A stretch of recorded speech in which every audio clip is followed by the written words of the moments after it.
Minsan nga, ang low blood pressure mas delikado pa kaysa sa high blood. So, tuturo ko sa inyo anong dahilan, bakit naglo-low blood ang tao, ano senyales nito, ano ba to, anemic ba to, ano mga bawal gawin.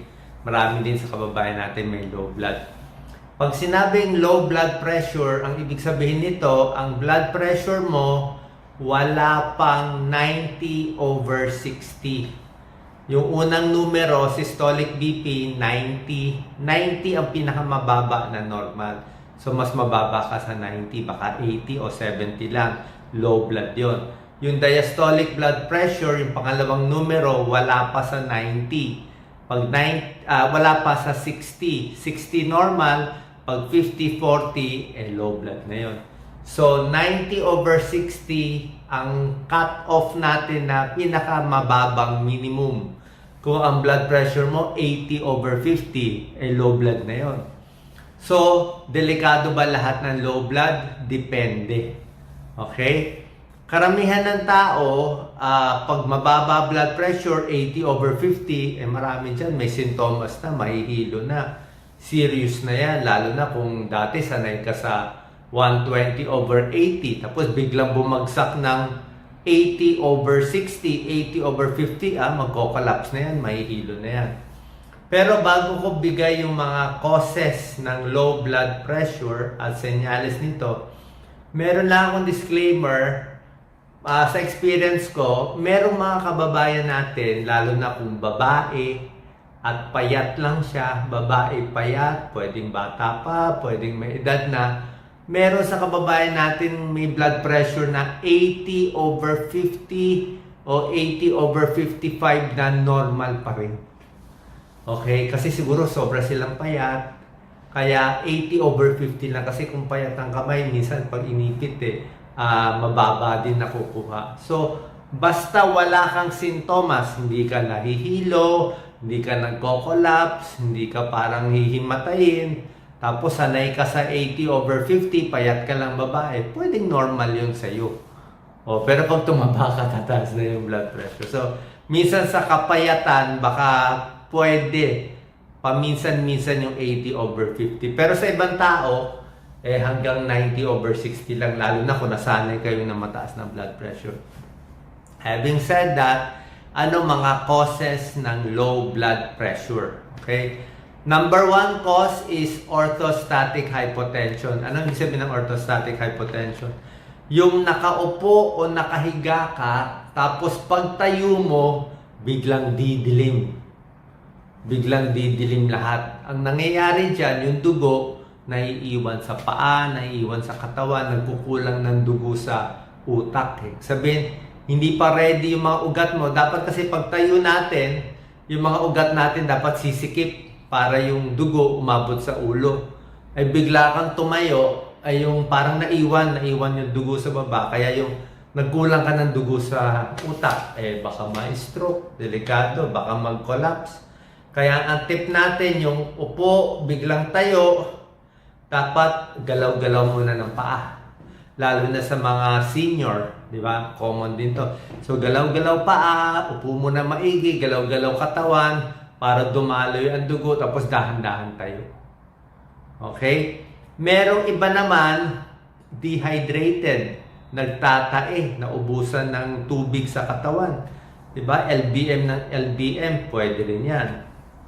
Magkukulang ng dugo, kaya nalo-low blood pressure. So, kailangan palitan yung nawalang fluid sa katawan.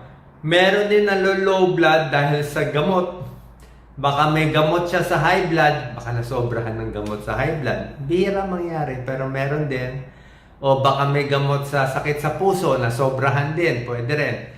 Yung mga may high blood, tapos nasobrahan, o baka dati may maintenance siya, tapos pumayat na siya, hindi na siya kumakain ng maalat, bumaba na blood pressure niya, na low blood siya. May nangyayaring ganito, pero madali lang naman ang lunas. Ang lunas sa nasobrahan ng gamot sa high blood ay tigil mo muna yung gamot sa high blood. Hintayin mo tumaas yung blood pressure mo, let's say bumagsak 80/50. Hintayin mo umakyat siya unti-unti sa dati mong 120/80, 130/80. Tapos, higa lang muna. More higa, tapos yung paa nakataas. So nakataas yung paa, nakahiga, para yung dugo pupunta sa puso, pupunta sa utak. Tapos kung uupo ka man, dahan-dahan.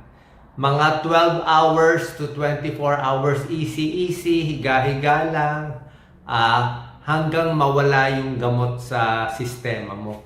Kasi usually by 24 hours, wala na yung gamot, tataas na ulit yung blood pressure mo. I-adjust na ng doktor, baka hindi mo na kailangan uminom ng gamot sa high blood. So yan. Okay? Meron ding nalo-low blood dahil sa sobrang kanin, sobrang tinapay. May ganung low blood. Postprandial hypotension. Na sobrahan ng carbohydrates, na only rice, masyado nabusog, yung dugo na punta sa tiyan, na low blood, na hilo. Di ba? Minsan pag sobrang kang takaw, dami mo na kahit parang hilong-hilo ka, baka ma-low blood ka. Okay? Baka kulang din ng inom sa tubig. Kailangan maraming tubig para hindi ma-low blood. Alak dapat tigilan. Merong mga malakas malasing, pag maraming alak, parang medyo lumuluwag yung mga ugat, na low blood. Kaya may mga lasing nagko-collapse, di ba? Meron din na low blood, another cause is yung neurally mediated hypotension. Ibig sabihin nito, matagal nakatayo, common to sa mga bata, teenager, 20s, 30s, sundalo nakatayo sa flag racing, mga estudyante nakatayo sa init ng araw, hindi ginagalaw ang paa. Mamaya-maya, ko-collapse na lang. Ibig sabihin, yung mga nerves niya nagloloko, siguro sa tagal ng tayo, hindi ginagalaw yung paa, lumuwag yung mga ugat, na bumagsak yung blood pressure, nag-collapse.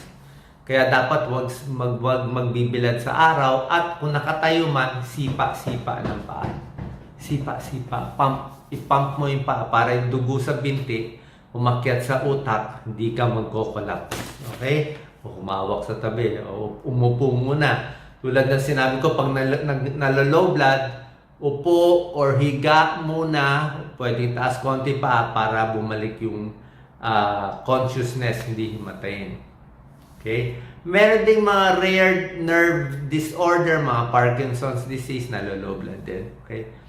Pero another cause, actually pandima to, another cause, may mga dahilan ng low blood ang mas seryoso. Okay? Bilang cardiologist, ito binabantayan ko, itong mga mas serious cause. Meron pa mas serious, hindi lang yung kumain ng marami, tagal nakatayo, o na-adjust lang yung gamot. Ito mas serious. Pag nakita namin blood pressure 70/50, emergency yan. 80/50, talagang hindi matay yung pasyente, serious yan. Ano mga serious cause at nakamamatay na cause ng low blood? Isa dito, severe bleeding. Baka may dumudugo, may pumutok sa tiyan, sa matres, baka may sugat, baka naubusan ng dugo. Diba? Hindi lang naubusan ng tubig sa LBM, baka naubusan ng dugo, kailangan salinan ng dugo. Pwede rin may matinding infection. Okay? May septic shock, sepsis, yung bacteria, yung mikrobyo, pumunta sa dugo, tapos kumalat sa ugat natin, lumuwag yung mga ugat natin, kaya bumagsak ang blood pressure. Septic shock, baksak yan. So, gagamutin yung infection, bibigyan ng maraming antibiotics. Meron ding serious cause ng low blood na mas nakakatakot pa. Ito yung cardiogenic shock. Okay? Ibig sabihin nito, yung puso, ayaw na bumomba. But ayaw bumomba, baka na heart attack. Nabarahan yung ugat, malaking ugat, ayaw humina, namatay yung muscle. Imbis na malakas na pumping, pag ganyan-ganyan na lang, low blood. Okay? Pwedeng heart attack, heart failure, may sira sa valvula, may nangyari sa puso. Yun, delikado. Okay? So, ano senyales dito? Ang senyales ng mga hindi delikado mo na, yung mga nakatayo, nakaupo, biglang tumayo, yung mga hindi serious pa, yung medyo tumidilim, hilo-hilo konti, medyo pagod ang pakiramdam, hindi makafocus, low blood, nasusuka, low blood, o yung iba hindi himatay. Okay? Ito pwedeng serious, pwedeng hindi serious. Pero yung sinasabi ko sa inyong cardiogenic shock, yung bagsak yung blood pressure, severe bleeding, infection na talagang kalat na sa katawan, iba na senyales nito. Mahina na ang pulso, ang bilis na ng tibok, tagilid na. Malamig na ang kamay, parang wala ng dugo. Yung hinga niya mababaw na. Parang drowsy na, di mo na makausap. At ito, pag tuloy-tuloy 70/50, nako, emergency yan. O hindi agapan, pwede nang mamatay yung pasyente. Okay? So, actually, mahirap gamutin ng low blood. Mas takot nga kami sa low blood eh. Kasi yung high blood, ang dami namin gamot sa high blood. Daan-daan ng gamot sa high blood ng cardiologist. Pag high blood, bigyan mo na ng bigyan ng gamot hanggang bumaba. Pero pag low blood, wala ka talagang gamot eh.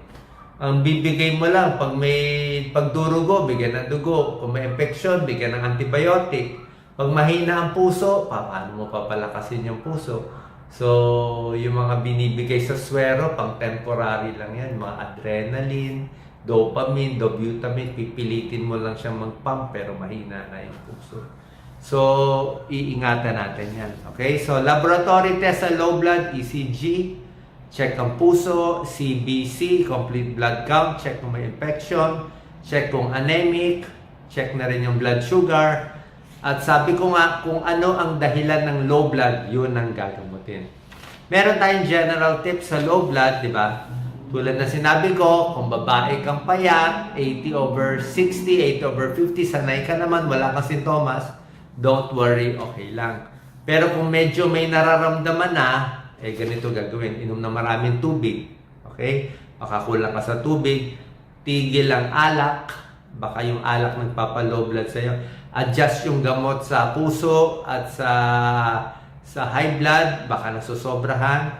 Pwede magsuot ng compression stockings, yung masikip na medyas, para yung binti nakakontract, yung dugo umaakyat, galaw-galaw pa. Number 4, galaw-galaw lagi. Huwag matagal nakaupo. Galaw-galaw pa, tayo, upo, mag-exercise para masana yung katawan mo, masana yung utak na, uy, nakaupo, nakatayo. Kasi kung matagal ka nakaupo o nakahiga, biglang tatayo, doon ka mag-collapse. Lalo na sa umaga. Pag gising sa umaga, delikado. Tagal mo nakahiga kaya unang gising, pwede kang mag-collapse Lalo na kung may edad na. At syempre, bawasan din yung kanin kung ang low blood mo ay dahil nasobrahan ng kanin at carbohydrates. So kung may problema sa low blood pressure, punta sa cardiologist, siya muna unang titingin o sa internist kasi yung pinaka-serious cause ang binabantayan natin sa low blood pressure. Sana po meron kayong natutunan sa low blood, share po natin sa ating kababayan.